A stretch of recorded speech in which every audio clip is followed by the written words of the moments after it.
युवा साथियों, हमने युवाओं की पढ़ाई के प्रति गंभीर करने दी उपयोगी परीक्षाओं के लिए मेहनत करन दा माहौल बनाने का काम किया है।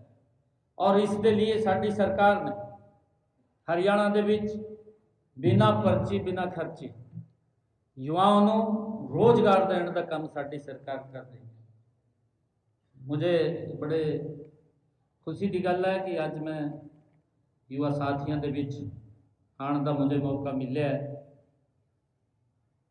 जब मुझे हरियाणा की जिम्मेवारी देश के प्रधानमंत्री आदरणीय नरेंद्र मोदी जी ने दी तो मैं एक घोषणा की। मैंने घोषणा की कि मैं 50,000 नौकरियां हरियाणा के विच देने का काम करूँगा।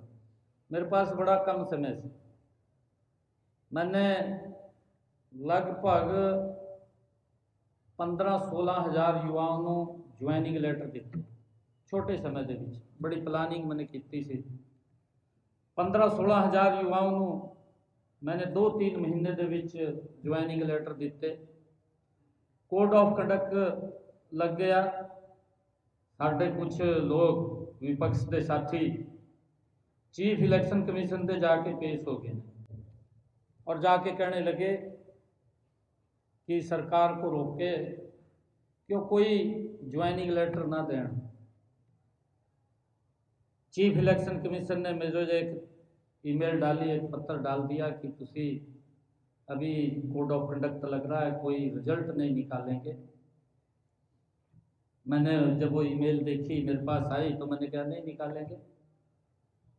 मेरे पास हरियाणा के युवा एकत्र होके आए, कम से कम 2,500-3 हज़ार युवा मुझे मिले आकर के।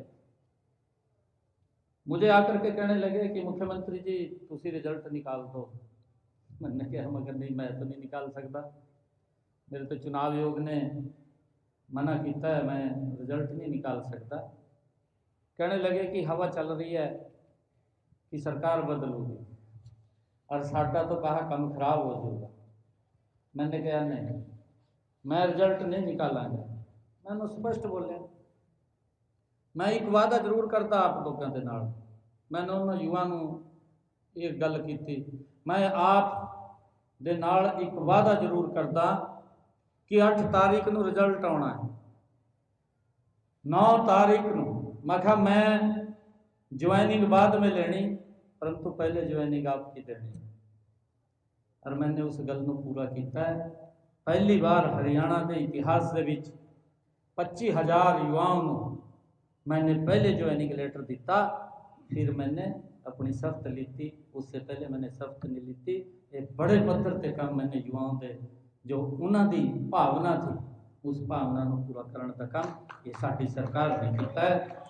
और साथियों, युवा साथियों, मैं कहना चाहना कि ये शिक्षा 80 अगर कहीं मिलती है, ये गुरुओं के दिखाए हुए रास्ते से 80 शिक्षा मिलती है। 80 उस पर आगे बढ़ करके काम कर रहे हैं।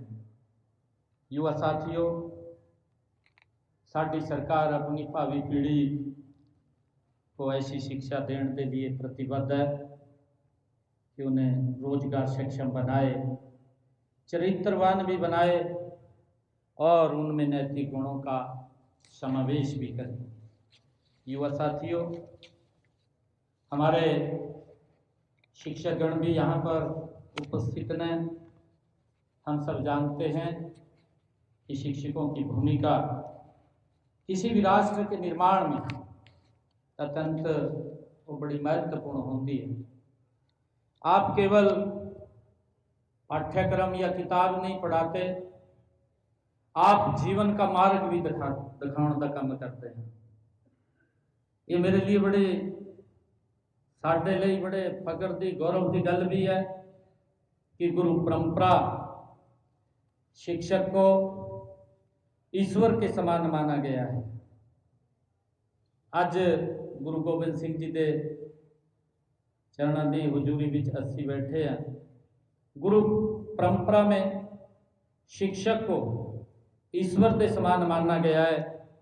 इस कॉलेज के शिक्षकगण निश्चय उस परंपरा को आगे बढ़ाने का काम कर रहे हैं। जो ज्ञान के साथ साथ संस्कार भी प्रदान करने का काम साढ़े शिक्षक कर रहे हैं। आज के समय में शिक्षा के साथ साथ नैतिकता, अनुशासन और सामाजिक जिम्मेदारी भी उतनी आवश्यक है।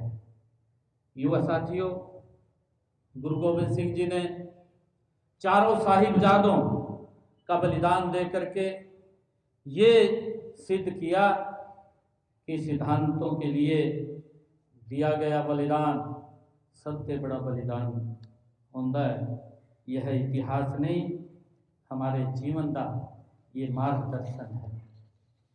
प्रिय विद्यार्थियों, आप सबसे विशेष आग्रह भी है कि आप ज्ञान के साथ विनम्रता, सफलता के साथ संवेदनशीलता और शक्ति के साथ सेवा भावना अपने जीवन का हिस्सा बनाने का काम करिए।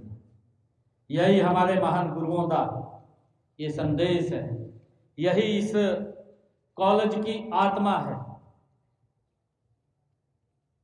प्रिय विद्यार्थियों, मैं आज कॉलेज प्रबंधन और उन्होंने पूरी टीम इस सफल जो 61वां वर्ष की यात्रा गुरु गोबिंद सिंह कॉलेज ने ये पूरी की है, इसके लिए आप सबनों में बहुत बहुत बधाई, शुभकामनावां देता है।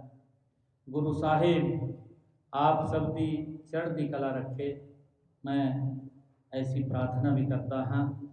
आपके जीवन के विच ज्ञान, साहस, सेवा का प्रकाश सदा वो बना रहे, ऐसी गुरु के चरणों में प्रार्थना करता।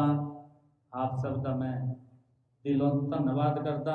मुझे इस कॉलेज के विच आने का मौका मिले, मैं इधे कुछ कामों लई जो भी मेरे काम अपने समिति के सदस्य लाउणगे, उन कामों मैं पूरा करने का काम करूँगा। और आज 11 लाख रुपया मैं इत्थे कॉलेज की मैनेजमेंट नूं देण दा मैं काम करता हाँ। इन्हीं सरकार के नाल वाहिगुरु जी का खालसा, वाहिगुरु जी की